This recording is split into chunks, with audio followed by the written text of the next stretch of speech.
उत्तर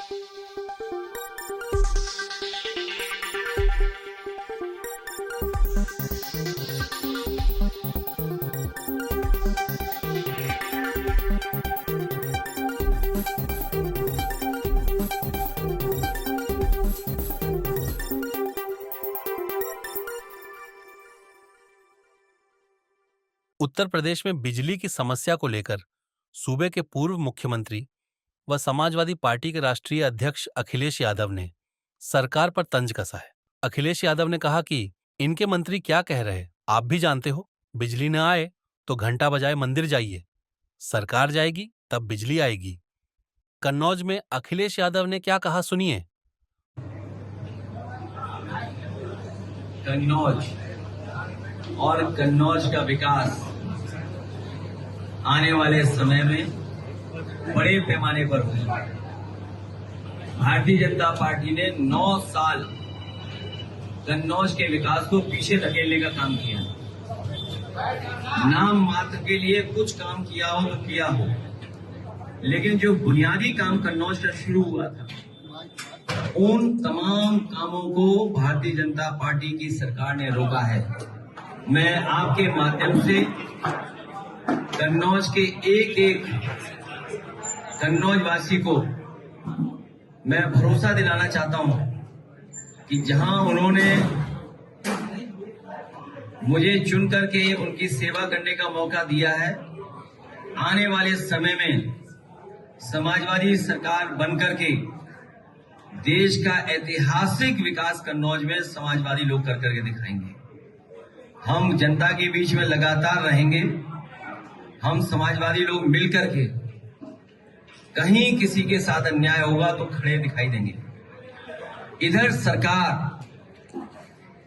शिक्षा कितनी जरूरी है आम लोगों के लिए, जनजीवन के लिए। एक विकास की सबसे महत्वपूर्ण कड़ी अगर कोई है तो वो शिक्षा है। उस शिक्षा पे हमला करने का काम भारतीय जनता पार्टी के लोग कर रहे हैं, और वो भी कहां की प्राइमरी एजुकेशन, बुनियादी एजुकेशन। सोचिए, पिछला चुनाव में यही तो कहते थे हम लोग कि संविधान खतरे में है। राइट टू एजुकेशन संविधान के तहत कानून है जिसमें हर एक को अधिकार मिला है कि उसकी पढ़ाई कराई जाएगी।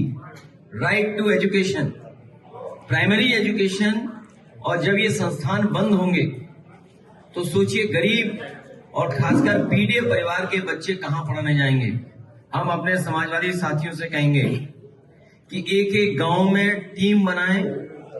अपने जो पढ़े लिखे नौजवान हैं, पार्टी के समर्थक हैं या रिटायर्ड शिक्षक हैं, मैं उन सबसे निवेदन करूंगा कि पीडीए पाठशाला बना करके उन बच्चों को पढ़ाने का काम करें, उन बच्चों के भविष्य को सुधारने का काम करें। हम लोग बच्चों की पढ़ाई को खत्म नहीं होने देंगे, उनकी पढ़ाई को रुकने नहीं देंगे। हम समाजवादी लोग मिल करके पीडीए पाठशाला चला करके बच्चों की पढ़ाई कराने का काम करेंगे। तो सस्पेंड किया जाता है, इस पर क्या कहेंगे आप? सस्पेंशन कोई इलाज नहीं है। इनकी सरकार में किसी की सुनवाई नहीं है। इनके अपने लोगों को न्याय नहीं मिल रहा। मुझे डिप्टी सीएम डपटे गए, डपट पड़ी उन्हें। कभी कोई सोच सकता है कि इंस्टीट्यूशन में सबसे बैठे हुए लोग वो क्या कर रहे हैं? अपने विभाग पे ध्यान नहीं दे रहे हैं। कह रहे हैं समाजवादी लोग नमाजवादी लोग हैं। यही तो कहते हैं नमाजवादी लोग हैं। इनके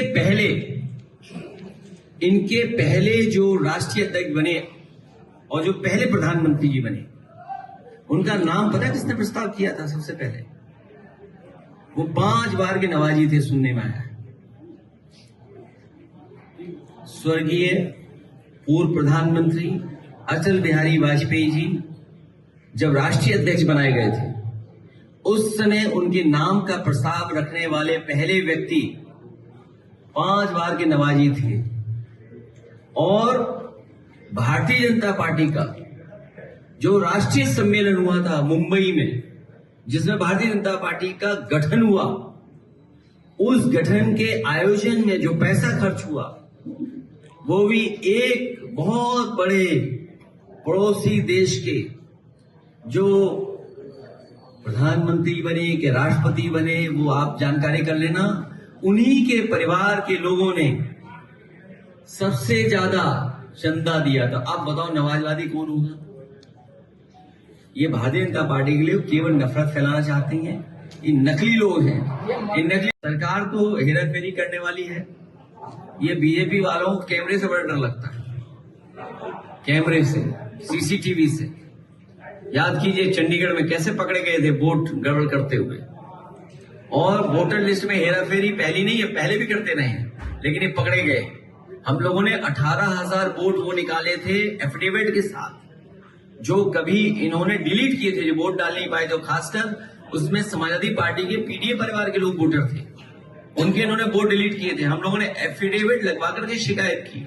और याद कीजिए एक बार फकीरेपुरवा हम लोग गए थे, वहां पर बीएलओ हेराफेरी कर रहा था।